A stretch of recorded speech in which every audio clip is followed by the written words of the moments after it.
Hello प्यारे साथियों, आप सभी का एक बार पुनः यूट्यूब चैनल पर स्वागत है। इंग्लिश ग्रामर की पिछले वीडियो में हमने आर्टिकल्स पे चर्चा किया था। मैंने आपको आर्टिकल्स की डिफिनीशन और काइंड्स के बारे में बताया था। मैंने आपको बताया था कि आर्टिकल्स मूलतः दो प्रकार के होते हैं, डेफिनेट आर्टिकल और इनडेफिनेट आर्टिकल, जिसमें से डेफिनेट आर्टिकल द पे चर्चा हो चुकी है। चलिए आज की क्लास में हम indefinite articles A and and के यूजेस के बारे में चर्चा करेंगे। आई होप कि आप सभी लोगों को पिछली वीडियो पसंद आई होगी। जिन भी साथियों ने पिछली वीडियो आर्टिकल से रिलेटेड नहीं दी है वो चैनल पर प्लेलिस्ट में जाएं और इंग्लिश ग्रामर की प्लेलिस्ट में आर्टिकल से रिलेटेड वीडियो है, आप उस पर निगाह डालिए और उसको पढ़ने का प्रयास करिए और अपनी जानकारी को आर्टिकल से संबंधित बढ़ाइए। चलिए हम बात करते हैं बेटा आर्टिकल्स की। मैंने आपको बताया कि आर्टिकल मूलतः दो प्रकार के होते हैं, एक डेफिनेट और एक इनडेफिनेट। डेफिनेट आर्टिकल में द का यूज होता है और इनडेफिनेट के ही दो हिस्से हैं, ए एंड एंड। साथियों आप लगातार हमसे जुड़े रहिए और चैनल पर इंग्लिश और मैथ्स की जो भी वीडियोस हैं उन पे ध्यान दीजिए, उनसे अपनी तैयारी को बेहतर करने का प्रयास करिए। ठीक, चलिए इंग्लिश ग्रामर की क्लासेस में अभी तक आपको सिंटैक्स से रिलेटेड आर्टिकल्स के बारे में बताया गया है। इससे पहले आपको सिंथेसिस से रिलेटेड जो टॉपिक्स होते हैं जैसे फ्रेज हैं, क्लॉज हैं, part of sentence, kind of sentences, सब पे चर्चा की जा चुकी है। वो सारी वीडियो प्लेलिस्ट में है, आप वहां से देख सकते हैं। आज हम बात करने चल रहे हैं इनडेफिनेट आर्टिकल ए और एंड के यूज की। सबसे पहले मैं बात करता हूं इनडेफिनेट आर्टिकल ए के यूज की। एक बेसिक जानकारी हर क्लास के बच्चे को रहती है और आपको क्लास सेकंड या थर्ड के बाद से ही बताना स्टार्ट कर दिया जाता है कि जितने भी कॉन्सोनेंट हैं, जैसे इंग्लिश वर्णमाला में टोटल 26 हैं, तो उसमें से वॉवेल्स 5 हो गए और जो 21 कॉन्सोनेंट बनते हैं, कहने का मतलब vowel A, E, I, O, you को छोड़कर बाकी जितने भी वर्णमाला के अक्षर हैं उन सबसे पहले ए का प्रयोग किया जाता है। जैसे अ बॉय, देखिए कॉन्सोनेंट है बी। अ गर्ल, देखिए जी कॉन्सोनेंट है। ठीक, अ कॉक, देखिए सी कॉन्सोनेंट है। तो एक बेसिक जानकारी हर विद्यार्थी को रहती है कि वॉवेल्स के साथ एंड का यूज होता है और कॉन्सोनेंट्स के साथ ए का यूज होता है। चलिए हम इस बेसिक जानकारी के आगे और जानकारियों को आपको बढ़ाते हैं और आज कुछ नियमों पर चर्चा करते हैं कि आर्टिकल ए का प्रयोग और कहां-कहां किन-किन परिस्थितियों में होगा। तो चलिए हम वीडियो की शुरुआत करते हैं। आप फटाफट वीडियो को लाइक कर दीजिए और अगर आपको वीडियो पसंद आए तो अपने साथियों के साथ शेयर करिए और कमेंट सेक्शन में भी कमेंट किया करिए। चलिए हम देखते हैं ए का प्रयोग। आज का जो हमारा टॉपिक है वो ए और एंड से रिलेटेड है। ठीक, आज हम ए के प्रयोग के बारे में जानेंगे। नेक्स्ट वीडियो जो हमारी होगी उसमें हम एंड के प्रयोग के बारे में जानेंगे और आपसे उम्मीद है कि आप इन वीडियोस को ध्यान से पढ़ेंगे और इससे रिलेटेड प्रैक्टिस करेंगे ताकि आपको आर्टिकल में आगे कोई समस्या ना हो। देखिए बेटा आर्टिकल बहुत इंपॉर्टेंट टॉपिक है। सिंटैक्स के जितने टॉपिक हैं सभी इंपॉर्टेंट हैं, केवल और केवल इस वजह से कि किसी भी सेंटेंस में आप noun, pronoun, adjective word, adverb, preposition, conjunction, interjection और आर्टिकल के बिना क्या कोई सेंटेंस बन सकता है? नहीं बन सकता। तो अगर सेंटेंस को आपको पढ़ना है तो सेंटेंस के पार्ट्स के बारे में आपको बेसिक जानकारी होनी चाहिए कि ये नाउन लिखा है, ये प्रोनाउन लिखा है, ये आर्टिकल है। आर्टिकल समस्या कहाँ उत्पन्न करते हैं? बहुत सारे बच्चों की आदत होती है कि ए, आई, ओ के साथ एन का प्रयोग कर देते हैं। बाकी जैसे कॉन्सोनेंट दिखता है दौड़ के तुरंत ए लगाएंगे, दौड़ के तुरंत एन लगाएंगे, वॉवेल के साथ दौड़ के तुरंत दा लगा देंगे चाहे जहां हो। इनके प्रयोग को जानने के साथ साथ इनके प्रयोग को कहां नहीं करना है ये भी जानना जरूरी है। तो हम आर्टिकल से रिलेटेड आपको रूल्स बताएंगे और साथ ही साथ ये भी बताएंगे कि किन जगहों पर इन रूल को आप यूटिलाइज करके अपनी गलतियों को सुधार सकते हैं। तो मैं पहली बात करने चल रहा हूं ए के प्रयोग की।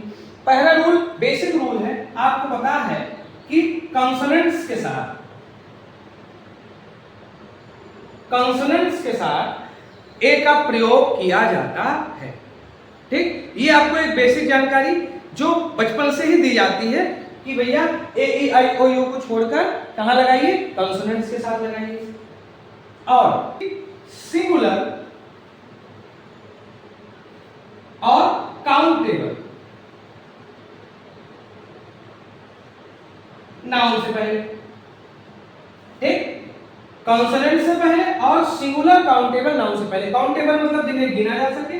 आपको आगे नाउन की क्लास में मिलेगा कि नाउन काउंटेबल भी होते हैं और अनकाउंटेबल भी हो सकते हैं। काउंटेबल मतलब जिन्हें गिना जा सके। और क्या होने चाहिए? सिंगुलर होने चाहिए। शुरुआत किससे होनी चाहिए? कॉन्सोनेंट से होनी चाहिए। तो हम किसका प्रयोग करेंगे? ए का। जैसे अगर देखिए लड़कियों को गिना जा सकता है, काउंटेबल नाउन है और शुरुआत में क्या है? कॉन्सोनेंट है। अ बॉय, अ hen, ठीक। देखिए क्या होने चाहिए? सिंगुलर होने चाहिए। यहाँ गर्ल्स नहीं हो सकता, बॉय नहीं हो सकता, hens नहीं हो सकता, सिंगुलर होना है। और क्या होना है? शुरुआत में कॉन्सोनेंट होना है, तो ए का प्रयोग होगा। ये था आपका ए का रूल नंबर 1। चलिए सेकेंड रूल पे चर्चा करते हैं। चलिए अगर मैं बेटा रूल नंबर 2 की चर्चा करूं, तो जब ये जो आप जिसको वॉवेल में पढ़ते हो ना, ए ई आई ओ यू, जब यू का प्रोनाउंसिएशन क्या हो? यू हो, अर्थात वाई हो पढ़ने में आए। देखिए बेटा यू का प्रोनाउंसिएशन जब आप वॉवेल के रूप में इसको पढ़ते हो तो आ होता है। याद करिए, umbrella, U M B R E double L A. Umbrella तो पढ़ते नहीं हो, क्या है? अम्ब्रेला है, ठीक। तो जब यू का प्रोनाउंसिएशन आ होगा तो वहां तो आने लगेगा, ठीक, जैसे मैंने बताया आपको अम्ब्रेला। लेकिन जब यू का प्रोनाउंसिएशन बेटा यू होगा, आप हिंदी में इसको यू से पढ़ोगे तो इसके साथ ए का प्रयोग होता है। जैसे आ यूनिवर्सिटी। अब यूनिवर्सिटी में आप ये याद रखिएगा कि ये मत सोचिएगा कि इसकी शुरुआत तो यू से है और ए ई आई ओ यू के साथ क्या लगता है? एल लगता है। ये बेटा गलत हो जाएगा। बहुत सारे बच्चों से गलतियां होती हैं। इसकी शुरुआत भले ही यू से है, इसका प्रोनाउंसिएशन एक्चुअल में यूनिवर्सिटी है। तो जब यू का प्रोनाउंसिएशन यू या यू हो तो उसके साथ आ का प्रयोग होता है। जैसे a university, a utensil. Utensil का मतलब बेटा बर्तन होता है। A university, a utensil. देखिए इनकी शुरुआत तो यू से है। अब अगर इस नियम पे आप जाएंगे कि ए ई आई ओ यू के साथ एन का प्रयोग होता है तो यहीं पर आप गलत हो जाएंगे। वहां पर बेटा ए ई आई ओ यू से मतलब नहीं होता है, वहां उनके प्रोनाउंसिएशन से मतलब होता है। अभी आप जानिए कि जब यू का प्रोनाउंसिएशन यू या यू होता है तो उसके साथ ए का प्रयोग किया जाता है। अगर आपने एन का प्रयोग कर दिया बेटा तो वो सेंटेंस क्या हो जाएगा? गलत हो जाएगा। और एक एग्जांपल देखिए, जैसे यहां लिख देता हूं अ यूनियन। यूनियन मतलब संघ होता है, ठीक। तो जब यू का प्रोनाउंसिएशन यू हो तो उसके साथ आ का यूज होता है। चलिए आई होप कि आपको समझ में आ गया होगा। नेक्स्ट रूल पे चर्चा करते हैं। रूल नंबर 3 बेटा, जब ओ का प्रोनाउंसिएशन वा हो, क्या हो? वा हो। अब फिर देखिए आपको ए ई आई ओ यू कंफ्यूज कर रहा है कि अभी तक तो हमने पढ़ा था ओ के साथ एन लगता है, ऐसा हर जगह नहीं है बेटा। जैसे ओ का प्रोनाउंसिएशन वा कब होगा? जैसे मैंने कहा वन आइड मैन, एक आंख वाला व्यक्ति। अब आपने इसको क्या पढ़ा? वा पढ़ा। वो जो एन वाला है, आपको एन के रूल में मैं पढ़ाऊंगा कि वहां पर ओ का प्रोनाउंसिएशन बेटा अ होता है। जैसे ओ एन आई ओ एन, अनियन। समझ में आया? तो ये क्या है? यहां पर अगर आपने गलती कर दिया तो दिक्कत हो जाएगी। ओ के साथ अगर ओ का प्रोनाउंसिएशन वा आ रहा है बेटा तो ए का यूज होगा। अगर यहां पर आपने एन यूज कर दिया, ये याद करके कि ए ई आई ओ यू में का है ये और ओ के साथ एन लगता है, तो ये सेंटेंस एन के साथ क्या हो जाएगा? गलत हो जाएगा, ठीक। अ वन आइड मैन, जैसे अ वन रूपी नोट। देखिए व और व, ओ का प्रोनाउंसिएशन व होने पर उसके साथ ए का प्रयोग किया जाता है, ठीक। चलिए नेक्स्ट रूल की हम बात कर लेते हैं। बेटा नेक्स्ट रूल की मैं बात करूं तो जितने भी सिंगुलर कॉमन नाउन है, जातिवाचक संज्ञाएं हैं, सिंगुलर कॉमन नाउन, ठीक, जितने भी एक वचन के जातिवाचक संज्ञाएं हैं उनके साथ अगर एनी का भाव प्रकट करना है या वन का भाव प्रकट करना है, एनी मतलब कोई और वन मतलब एक, तो ऐसे स्थान पर एनी या वन की जगह पर हम ए का प्रयोग कर सकते हैं। जरा मेरे बात को समझने का प्रयास करिए। मैंने कहा आई सॉ वन बॉय। मैंने एक लड़का देखा। देखिए बॉय कॉमन नाउन है और सिंगुलर है, ऐसे स्थान पर आप वन के बजाय एक आप प्रयोग कर सकते हैं, ये ज्यादा बेहतर माना जाएगा।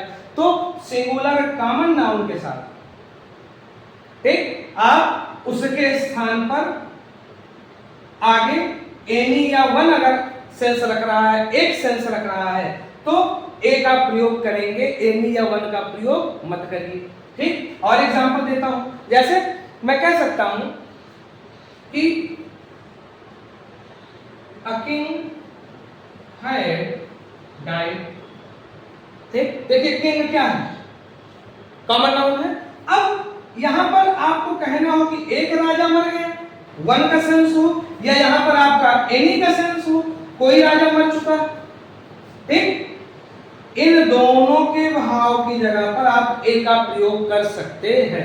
तो रूल क्या है, सिंगुलर कॉमन नाउन के साथ एनी या वन के भाव को प्रकट करने के लिए इनकी जगह पर हम ए का प्रयोग कर सकते हैं। आई होप कि आपको रूल समझ में आ गया होगा। चलिए नेक्स्ट रूल की हम चर्चा करते हैं। बेटा आप लोग हमारे टेलीग्राम चैनल से भी जुड़े रहिए। ठीक, डिस्क्रिप्शन में टेलीग्राम चैनल का लिंक आपको मिल जाएगा। और टेलीग्राम चैनल पे जुड़ने का फायदा क्या है, अभी थोड़ी व्यस्तता चल रही है, लेकिन जैसे ही जो जो टॉपिक क्लियर हो रहे हैं, इन टॉपिक्स से रिलेटेड जितने भी मेरे पास प्रैक्टिस सेट अवेलेबल हो पाएंगे, आपको यूट्यूब पर वो चीजें उपलब्ध करा पाना मुश्किल है, तो आपको टेलीग्राम चैनल पर वो प्रैक्टिस सेट्स मिल जाएंगे, जहां पर आपको उनके साथ साथ उनके आंसर की भी मिल जाएगी, और आप अपना प्रैक्टिस करिए और अपने आंसर्स को मिलाइए और देखिए प्रैक्टिस किस हद तक आपकी सफल हो पा रही है। बाकी कहीं कोई दिक्कत आती है तो आप वहां पर पर्सनली कमेंट करके बातचीत कर सकते हैं। ठीक, हमारे द्वारा उस पर ध्यान दिया जाएगा और कोशिश की जाएगी कि आपको पूर्णतः संतुष्ट किया जाए। ठीक, मेहनत से पढ़ते रहिए। चलिए हम एक के कुछ और प्रयोग की अगर बात करना चाहें तो बेटा मैं बात करता हूं, कभी कभी क्या होता है, जैसे किसी व्यक्ति को आपने देखा है और आप उसी चीज के बारे में या उसी व्यक्ति के बारे में दूसरी बात कर रहे हैं। कभी कभी क्या होता है, किसी विषय वस्तु से आप पहले से जानकारी रखते हैं या किसी विषय वस्तु के बारे में आपको पहले से जानकारी है, आप उसी विषय वस्तु के बारे में दोबारा बात करना चाह रहे हैं, तो ए का प्रयोग बेटा द सेम के भाव को प्रकट करने के लिए होता है। जैसे कुछ ऐसे समझिए,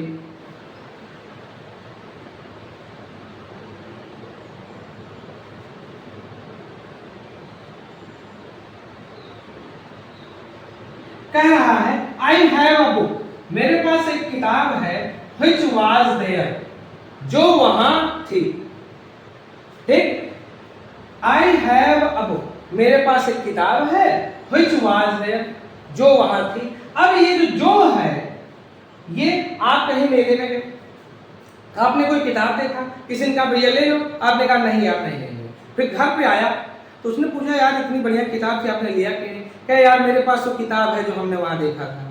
तो अब उस किताब से आप पहले से परिचित हैं और आप उसके बारे में बातचीत कर रहे हैं, तो बेटा ये आ जो है यह द सेम का अर्थ रखता है कि मेरे पास वही किताब है, ठीक वही किताब है या वही किताब है जो कि वहां थी।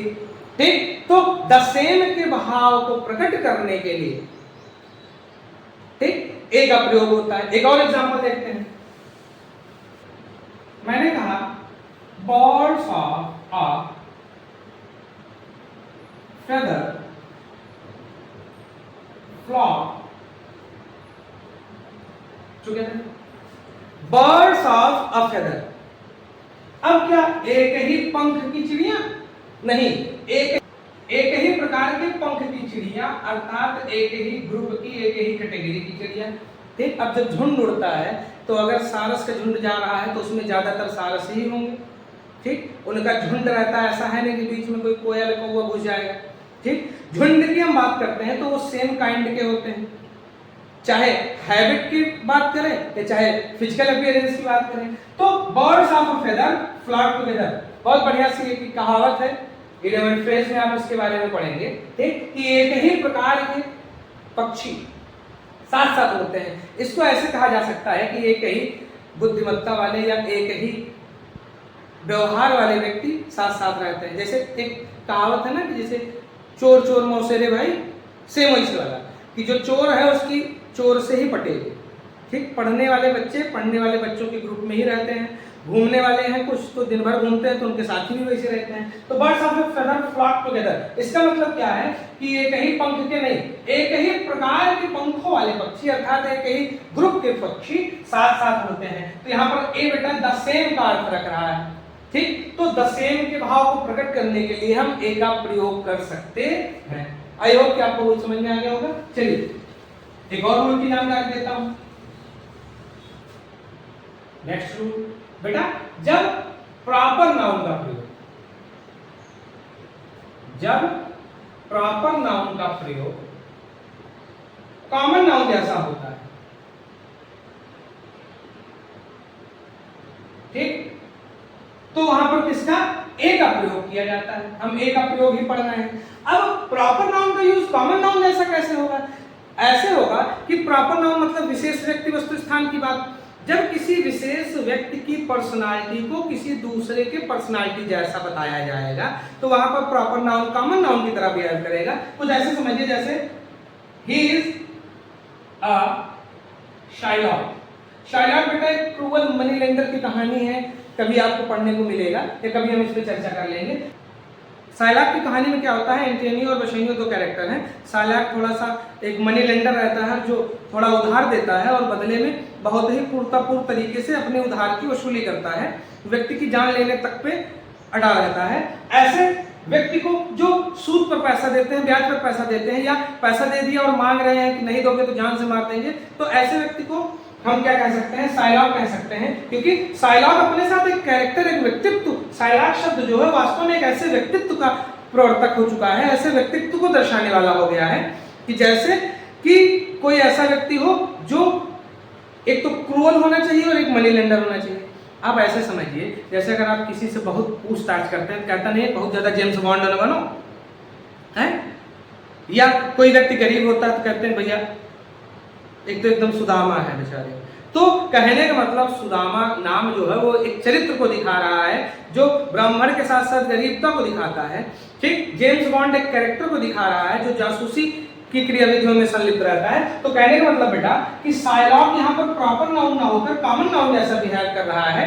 ठीक, ये जाति को दर्शा रहा है। साइलॉक का मतलब ऐसी जाति का व्यक्ति जो क्रूर होना चाहिए और साथ ही साथ उधार देने वाला होना चाहिए। तो अक्रूवल मनी लेंडर को यह दर्शाता है, किसको दिखाता है, मनी लेंडर को। ठीक, जो कि क्या है, क्रूर है, क्रूवल है।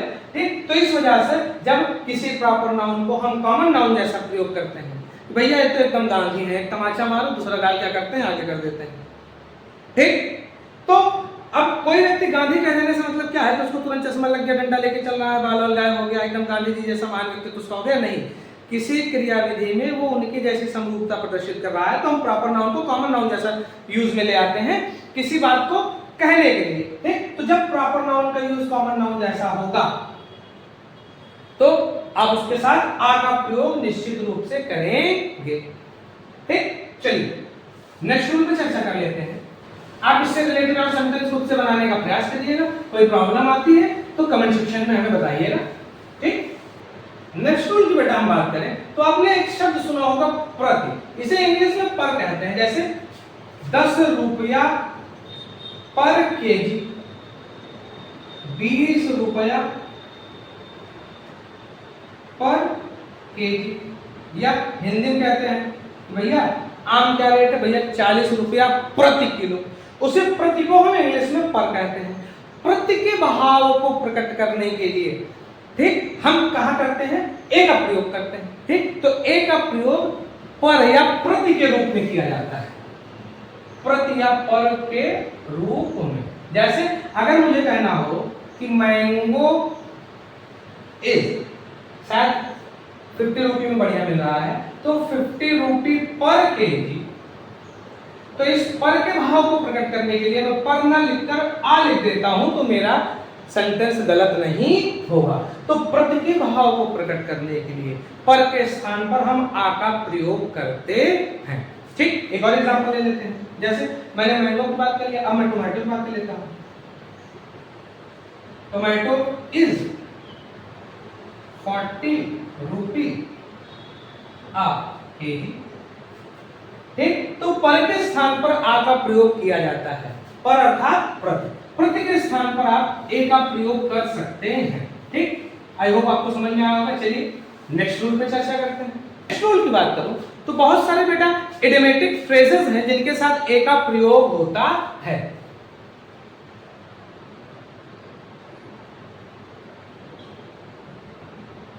ठीक, किनके साथ प्रयोग होता है?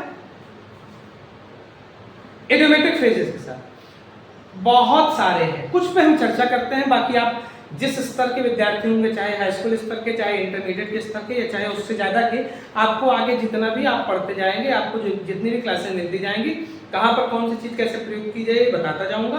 तो आप उसको जब भी देखिए, नोट्स बनाने का एक तरीका आपको बता दे रहा हूँ जो मेरा पर्सनल एक्सपीरियंस है बेटा। जिस पेज पर आप नोट्स बना रहे हैं उस पेज के किनारे एक छोटा सा बॉक्स की जगह पहले से ही निर्धारित करके रखिए, पहले से बना के मत रखिए। उस पेज पे ऐसी जानकारी जो आपको इससे पहले नहीं थी, अभी आज की प्राप्त हो रही है, चाहे वो सिंटैक्स से रिलेटेड हो, चाहे किसी रूल से रिलेटेड हो, चाहे वो कोई वर्ड मीनिंग हो, चाहे वो एंटोनिम सिनोनिम हो, उसके बारे में उस पेज पे उस बॉक्स में एंट्री कर दीजिए कि आज मैंने ये नया शब्द सीखा।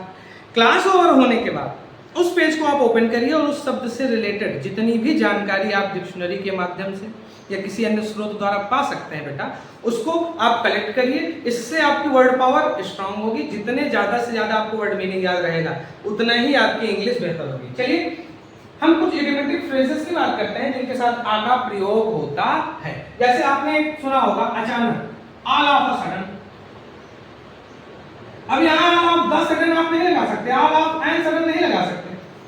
एंड तो नहीं लगेगा क्यों? क्योंकि ए आई ओ की प्रोनाउंसिएशन के साथ लगता है। दा नहीं लगेगा और दा में कहीं कहीं कंफ्यूजन रहता है। अगर मान लीजिए उन्होंने आपको करेक्शन में दे दिया और कह दिया ऑल ऑफ द सडन, तो आपको याद रखना पड़ेगा कि ऑल ऑफ द सडन नहीं होता है, ऑल ऑफ अ सडन होता है। तो इडियोमेटिक फ्रेजेस के साथ आ का प्रयोग किया जाता है। एक और देखिए, जैसे कभी कभी आप किसी बड़ी मात्रा में कोई बात करते हैं, कोई व्यवहार करते हैं, तो कोई विषय वस्तु खरीदते हैं, तो आप क्या कहते हैं? जैसे ऑन अ लार्ज टाउन। ठीक, और जैसे अगर आप ऑन अ लार्ज स्केल, ठीक, बड़े पैमाने, बड़े नियमों के साथ। ठीक, और टू बी इन अ हरी, जल्दबाजी में जब आप होते हैं। तो देखिए कुछ मुझे जो एग्जांपल याद आ रहे थे, ठीक, उनके साथ मैंने क्या किया, आपको दिखाया कि इडियोमेटिक फ्रेजेस के साथ आप ए का प्रयोग करते हैं। जैसे आई हैव अ हेडेक, ठीक, मुझे क्या है? सिर दर्द। तो आई हैव हेडेक से ज्यादा बेहतर है आई हैव अ हेडेक का प्रयोग करना, द हेडेक का प्रयोग मत करिएगा। तो आज की वीडियो में हमने यूजेज ऑफ इनडेफिनिट आर्टिकल के बारे में जानकारी ली और उसमें हमने यूजेज ऑफ ए के बारे में जानकारी दी। नेक्स्ट वीडियो में हम यूजेज ऑफ एन के बारे में पढ़ेंगे। यूजेज ऑफ द आपको आर्टिकल टॉपिक जो है आपके प्लेलिस्ट में उसमें पढ़ाया जा चुका है। मेरा पूरा प्रयास रहेगा कि एक शॉर्ट वीडियो के माध्यम से मैं यूजेज ऑफ द को अलग से पढ़ा दूं, ताकि आपको ए एन और द से रिलेटेड अलग वीडियोस मिल जाएं। देखिए बहुत ज्यादा बेटा डिटेल में नहीं पढ़ना है, बहुत ज्यादा डिटेल में लिखना नहीं है, डिटेल में समझना है, डिटेल में प्रैक्टिस करनी है। ठीक, अपनी बुक उठाइए, आर्टिकल टॉपिक को उठाइए, प्रैक्टिस सेट करिए। आपके पास सभी के पास लगभग एंड्रॉइड मोबाइल अवेलेबल है। आप fill in the blanks a an search करिए गूगल पर, जो भी एक्सरसाइज मिलती है। जब आपको ए एन और द तीनों वीडियोस चैनल पे मिल जाएंगे, जानकारी पूरी हो जाए तो उसको फिल करने का प्रयास करिए। आपको भी पता है practice makes a man perfect. जितना ही आप प्रयास करेंगे एक्सरसाइज को करने का, उतना ही आप स्ट्रांग होंगे। ठीक, तो आज की वीडियो में हमने यूजेज ऑफ ए के बारे में जाना। आई होप कि आपको वीडियो पसंद आई होगी। आई होप इस वीडियो से आपकी जानकारी आर्टिकल को लेकर बढ़ी होगी। ठीक, अगर चैनल पर पढ़ने वाली वीडियोस अच्छी लग रही हैं तो लाइक करिए, अगर आप नए हैं तो सब्सक्राइब करिए, बेल आइकन को दबाइए और लाइक करने के साथ साथ आप कमेंट और शेयर करिए। मैंने पिछली वीडियो में भी कहा था कि बच्चे आते हैं, देखते हैं, चले जाते हैं, व्यू तो हो जाता है, लाइक और कमेंट करने में मत शर्माइए। देखिए आपके लाइक और कमेंट से हमारा उत्साहवर्धन होता है। तो आज की ग्रामर की वीडियो में बस इतना ही। हम जल्द मिलेंगे आपसे यूजेस ऑफ एंड को लेकर एक नई वीडियो में। तब तक के लिए बी हैप्पी, बी हेल्दी, जय हिंद।